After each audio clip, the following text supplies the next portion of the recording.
Hola, ¿qué tal? Esto es Real Biopolítica. Soy Iván Noreto, anfitrión. Vamos a hablar sobre el poder político y el poder financiero. Vamos a analizar esta columna que salió en el diario de Almería. Sí, el lunes 12 de, sí, el lunes 12 de junio. Sí, aquí está. Aquí puedes ver la columna que aparece justamente aquí, en el diario de Almería. Sí, acá está. Perdón, el 30 de mayo de 2023. Acá está. Vamos a analizarlo. ¿Qué les parece? ¿Ves? Aquí está. Espero que sea algo corto. Voy a tratar de sintetizarlo. Bueno, lo que nos dice esta columna en el diario de Almería es lo siguiente. El poder político y el poder financiero. Ya sabemos cómo funciona esto, ¿no? Pero vamos a ahondar un poco más. El poder político son justamente el Estado, los gobernantes, que son elegidos, entre comillas, por nosotros, ¿no? Bueno, nosotros los elegimos, pero alguien nos los escoge para que nosotros elijamos ahí. Alguien nos escoge lo que vamos a elegir. ¿Y quién es ese? El poder financiero. Las grandes corporaciones que están dominadas por unas 13 a 12 familias a nivel global. También sucede lo mismo aquí en Perú a nivel local. Algo parecido, algo parecido. Te recomiendo ver el Casa Oligarcas. En el blog Spot, ahí vas a encontrarlo. Bueno, entonces eso es lo que aparece. ¿M? El poder financiero y el poder político. Y nos hacen creer que nosotros escogemos a nuestros representantes. Si decimos algo a lo contrario, algo diferente, algo contrario, disculpa, estoy algo cansado. Si decimos algo contrario a eso, YouTube nos censura porque nos volvemos conspiranoicos. Sí, nos volvemos conspiranoicos y decimos que cuestionamos, ¿sí? Al cuestionar el hecho de que un pueblo escoge a sus representantes, nos volveremos, pues, conspiranoicos. Lo mejor es decir que los pueblos escogen a sus representantes, que no hay ninguna injerencia externa y que, por lo tanto, hay una democracia. Hay una democracia. Bueno, quizás hayan algunas libertades de los cuales todavía podamos gozar. Sí, podemos gozar alguna de esas libertades. Quizás existan, pero de ahí a que el sistema político sea 100% democrático, em, ni práctica ni teóricamente funciona así. La teoría más cuerda, la teoría más consistente, la de Polibio, era bien claro. Existían las tres formas de poder, de gobierno, existían en un mismo sistema, coexisten. El equilibrio está en que estas formas se balanceen entre sí. ¿M? El poder de los muchos, el poder de los pocos y el poder de uno. Bueno, eh, podemos ahondar de eso en otra ocasión. En otra ocasión. Por ahora vamos a hablar de esto. Vamos frente a la columna. Sí. Todos los países sujetos al dólar americano, están en una situación económica muy delicada. En efecto, el presidente de USA, el señor Biden, ha solicitado el aumento del techo de la deuda pública, hoy limitado a 32 billones, o sea, 32.000 millares de dólares. Es decir, poder imprimir más papel para pagar a los funcionarios. No hay cómo pagar a la gente, cómo pagar a los empleados públicos, cómo pagar los compromisos del Estado con las industrias, cómo pagar los bonos de deuda del Estado que llegan a la expiración. Pronto van a vencerse los bonos y tienen que pagarse, los bonos de deuda pública. ¿Cómo pagar los intereses de esos créditos? O sea, no solamente es pagar el bono, pagar también los intereses del bono. ¿Mm? Aquí está. El no honrar este conjunto, el no honrar todas estas deudas, estos pasivos, va a crear una desconfianza hacia el dólar. O sea, si no tiene o esos 32 billones de dólares para pagar a los empleados públicos, para pagar planilla, para pagar las deudas con las industrias, los compromisos con las industrias, O sea, los contratos que se han hecho con las corporaciones, con las industrias, ¿no? Con las fábricas, ¿no? Los contratos que se han hecho para pagar eso, para pagar los bonos, para pagar la deuda, o sea, para pagar eh, las, las cartas, los contratos, para pagar los contratos que ha hecho con el sector privado, para pagar la deuda que tiene con el sector privado, el interés de la deuda que tiene con el sector privado, para pagar todo eso, va a crear una desconfianza hacia el dólar. Le van a preguntar, ¿qué? ¿No tienes dólares? ¿No puedes imprimir? ¿No se puede? ¿Qué? ¿No tienes con qué respaldar la emisión de dólares? Es decir, porque sabemos muy bien que todo eso es papel. Entonces le van a decir, no tienes con qué respaldar ese papel. Significa que si me pagas $100, solamente me vas a dar papel y que no está respaldado en nada. Eso significa, por eso no lo puedes imprimir, porque no tienes con qué respaldar. A eso le están diciendo. ¿Mm? Y esto ocasionaría que las reservas de Estados Unidos que detiene cada país, que tiene cada país, pierda el valor adquisitivo. Bueno, que las reservas de Estados Unidos de dólares que cada país tiene en dólares pierdan valor adquisitivo. O sea, un país que ha puesto todo, una buena parte de sus reservas en dólares, van a perder bastante cuando el dólar caiga. Es lo que estamos viendo con la crisis bancaria. Solamente ha puesto su dinero en un banco. Eso me llamó la atención. Los demás bancos han quitado el dinero. ¿Por qué? Porque la gran mayoría de bancos tiene comprado bonos del gobierno. Justamente los bancos compran bonos del gobierno porque de ahí sale también para pagar. Sí, sale para pagar.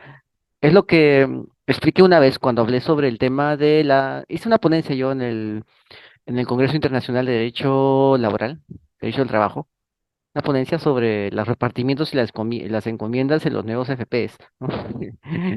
Hice eso, ¿no? O sea, hice una equiparación para que se den cuenta que siempre el sistema es igual, ¿no? Solamente que cambia la tecnología, ¿no?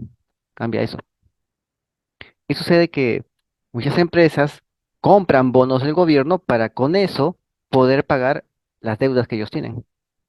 Te compro bonos por 1.000 millones, de intereses me vas a dar 100 o 150 y con esos intereses voy a pagar las pensiones, las rentas vitalicias. ¿No? Con esos intereses con eso que voy a ganar de intereses, o sea, los intereses que el Estado me va a pagar por los bonos que le compre.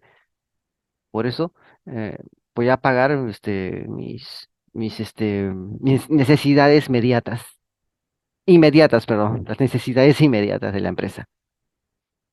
Pero ¿qué pasa si no puede pagar? Entonces la empresa no va a tener de dónde sacar ese dinero, esos 100 millones que necesitaba, para pagar su planilla o para pagar ciertas existencias, ciertas mercaderías, ciertos servicios. No, no va a tener. Por eso confían de que el Estado siga dando dinero, porque el Estado es el que en verdad sostiene el sistema. El sistema de AFP lo sostiene el Estado. Sí, dicen que está privatizado. Sí, está privatizado, pero igual el dinero, una buena parte del dinero viene del gobierno, a través de estos bonos. Y el sistema estatal, público, también es del Estado. También el Estado mantiene. El Estado mantiene el sistema público de pensiones y también mantiene el sistema privado. ¿Ves? Bueno, por eso, pues si el Estado cae, si el Estado pierde poder adquisitivo, si la moneda pierde poder, también el privado, porque el privado depende del Estado. Los más poderosos dependen del Estado. ¿Sí? Y eso es lo que nos quiere decir este escrito, esta columna de opinión. Biden necesita el acuerdo de los senadores republicanos para aumentar el techo de la deuda pública. Una vez que obtenga el acuerdo político, la Reserva Federal imprimirá los billetes, hasta donde se acordó. Y eso se suma a los billetes que ya están en circulación. Pero para eso necesita el acuerdo de los republicanos. Y Biden es demócrata. Los republicanos son de derecha y los demócratas son de izquierda. El Banco de la Reserva Federal nació en 1913, el mismo año de la muerte del banquero JP Morgan. Ya sabemos, ¿no? La empresa JP Morgan, ya, bueno. En su mismo año de muerte nace la Reserva Federal. Y en ese año se creó la Fundación Rockefeller. ¿Eh? Ahí está. Ya tiene algo de sentido, ¿no? Cómo estas élites manejan. La Fed, la Reserva Federal, se compone de agencias regulatorias bancarias con propiedad de acciones en las principales 25 sociedades de carteras bancarias de USA. Por motivos de seguridad nacional, no se pueden publicar los nombres de estos accionistas. Es decir, no se puede poner de cara a la galería a los patriarcas de la oligarquía internacional. Por motivos de seguridad, tú no sabes quiénes son los accionistas de la Reserva Federal que emite el dinero, el dólar, que muchos están usando. Nadie sabe. ¿Por qué? Porque son los poderosos, son la élite, la oligarquía internacional. Y ellos no pueden ser expuestos. Esta gente muy, muy poderosa, te aseguro que no aparece en la revista Forbes, del ranking de los más ricos. No va a aparecer. Hasta ahí llega la reserva. Más parece la reserva, información reservada, ¿no? Por algo se llama reserva, reserva federal, ¿no? Porque reserva porque está guardado, ¿no? El dinero está, el oro, el respaldo está guardado, ¿no? Está reserva. También porque está reservado. Más parece que es por lo reservado que por la bóveda, que se llama reserva. Pero como sabemos, eso es lo que pasa. No se pueden publicar los nombres de estos accionistas, que son de las 25 sociedades de carteras, ¿no? Bancarias de USA. O sea, la élite financiera, que justamente no te sorprenda que también tenga que ver con los sultanes del poder tecnológico. Es sabido que muchos de los accionistas de la Fed, a través de sus bancos, residen en Europa. Una de sus componentes es Trust Corporation, US, fundada en 1853 y ahora propiedad del Banco de América, donde Soros también ha hecho inversiones. Creo que ya la sacó. Bueno, este Trust Corporation es un depósito importante de la riqueza de la oligarquía propietaria de estos holding bancarios. Se destacan aquí en este trust, ¿m? Que es propiedad del Banco de América, ¿m? O sea, en esta oligarquía de holding bancarios, o sea, la élite financiera, la élite global, ahí se destacan, agárrate bien, Walter Rothschild, ya hemos hablado de los Rothschild, ¿m? Que fue director corporativo y fideicomisario honorario de ese trust. Es decir, era el que llenaba la bóveda, ese era el fideicomisario. ¿Ves? Ese era. Los otros directores fueron Daniel Davison, de JP Morgan Chase, Richard Tucker, de Epson Mobil, que te suene el apellido Tucker, ¿no? Ya. Daniel Roberts, de Citigroup, y Marshall Schwartz, de Morgan Stanley. J.W. McAllister, un miembro de la industria petrolera con vínculos en The House de Saud, en la casa de Saud, la casa de los petromonarcas de Arabia Saudita, la House de Saud, es decir, los petromonarcas, la casa de Saud, de los príncipes Abdelaziz, los reyes de Arabia, esa casa reinante. Este señor J.W. McAllister, este miembro de la industria petrolera con vínculos en la casa de Saud, escribió en Ripper Dagrim que 8 familias, de las cuales 4 residen en Estados Unidos, son banqueros saudíes que detenían el 80% de la propiedad del Banco de Reserva Federal. Acá está. 8 familias, de las cuales 4 residen en Estados Unidos. Son banqueros saudíes. que tienen el 80%, las cuatro quintas partes de la propiedad del Banco de Reserva Federal. Está dominado por los banqueros saudíes, que de hecho rinden pleitesía, son súbditos de la casa de Saud. Suena medio bíblico, ¿no? La casa de Saud. Bueno, ellos son ocho familias. Mm. La mitad de esas familias están fuera de USA y la otra mitad, o sea, cuatro, están en Estados Unidos. Son los Saud. Están relacionados con la casa de Saud. Acá está. Es la propiedad del Banco de la Reserva Federal de Nueva York, que es la rama más poderosa de la Fed. Detenta el 80% de ese banco, la rama más poderosa de la Reserva Federal. También tenemos a Goldman Sachs, ¿sí? Ahí está, Goldman Sachs. Ya, creo que ha habido una situación aquí en Perú, ¿no? Con Goldman Sachs y unos contratos en un ministerio. Bueno, ya, puedes googlear. También tenemos a Goldman Sachs, a Rockefeller, los Lehman, los Kuhn Loeb de Nueva York, los Rothschild de París y Londres, los cuales también hemos hablado, los Warburg de Hamburgo. Durante la guerra ellos estaban a ambos lados de los que pactaron la paz. Después de la guerra mundial, creo que fue. Warburg son la casa que mira al oriente. Ujú. Hay un libro muy interesante que se llama, ¿cómo se titula el libro este? Narcotráfico S.A. Y habla de varios banqueros, así de EIRL, así se llama.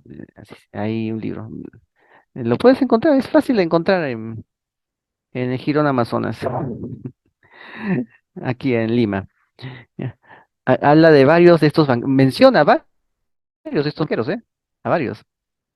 Ujú. Están los Lázaro, está los Lázaro de París, está y el Israel Moshe Seif de Roma, ¿no? Estos son accionistas, ¿no? Goldman Sachs, Rockefeller, Lehman, Loeb, Rothschild, Warburg, Lazar y el Israel Moses Seif de Roma son accionistas.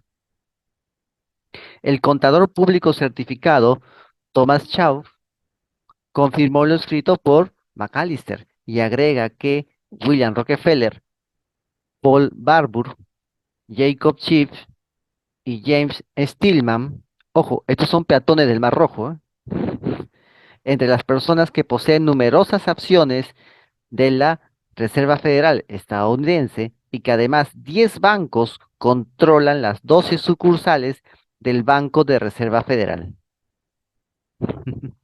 Estos son peatones del Mar Rojo, ojo, son házaros. Bueno, este señor, este contador, nombró a NM, o sea, Nathan Meyer Rothschild, de Londres, Rothschild Bank de Berlín, Barbun Bank de Hamburgo, Barbun Bank de Ámsterdam, Lehman Brothers de Nueva York, Lazar Freres de París, Kunlove Bank de Nueva York, Israel Moshe Safe Bank de Italia, Goldman Sachs de Nueva York, JP Morgan Chase Bank de Nueva York. Los Chiefs están emparentados con Kun Loeb. En verdad todos están emparentados entre sí. Es una oligarquía, así como lo que hay en Perú, que expliqué en el caso oligarcas y que me decían que eso no existía, ¿ya? ¿Ya? Ah, sí. No, no existe, no existe. Y al final terminaron los que negaban lo que yo había investigado, terminaron trabajando muchos para esta gente. Bueno, a nivel Perú, ¿no? A nivel Perú. Sí. Y lo único que buscaban era asimilarse. Y parte de eso era negar la existencia de lo que decía el caso Oligarcas para poderse asimilar,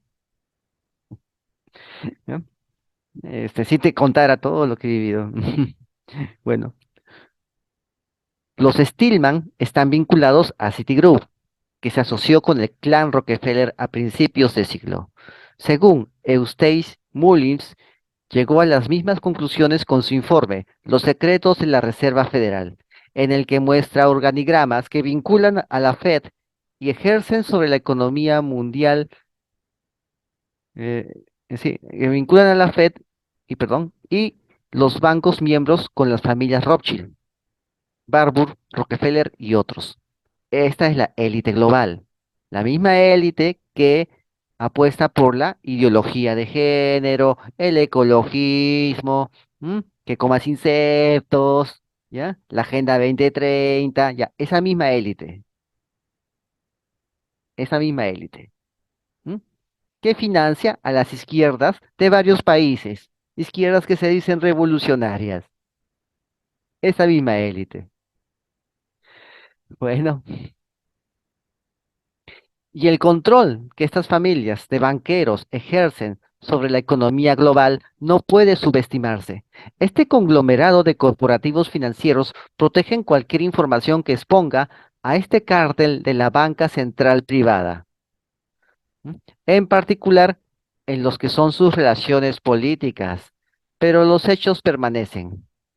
El banquero Mayer Amsen Rothschild, que vivió entre 1743 y 1812, dijo: denme el derecho de emitir y controlar la moneda de una nación, y luego no me importará quién haga sus leyes. Si la política no posee el poder financiero, el poder político es solo una ilusión. Me parece muy buena esa última frase. Si la política no posee el poder financiero, el poder político es solo una ilusión. ¿Ves? Eso es lo que pasa. Ya hemos hablado también del señoriaje, de las colonias actuales de África. No importa quién dé el golpe de estado mañana, el oro debe fluir hacia la bóveda de París. Gane quien gane. Al final, nada cambia. Algo parecido pasa acá, pero menos brutal, más sofisticado. ¿M? Eso es el poder político y el poder financiero. Espero que te haya gustado este vídeo, así que dale like por favor y difunde esta nota. Esto fue Real Geopolítica. Suscríbete, comenta y comparte. Hazlo viral. Y no te olvides, la verdad está a la vista. Saludos.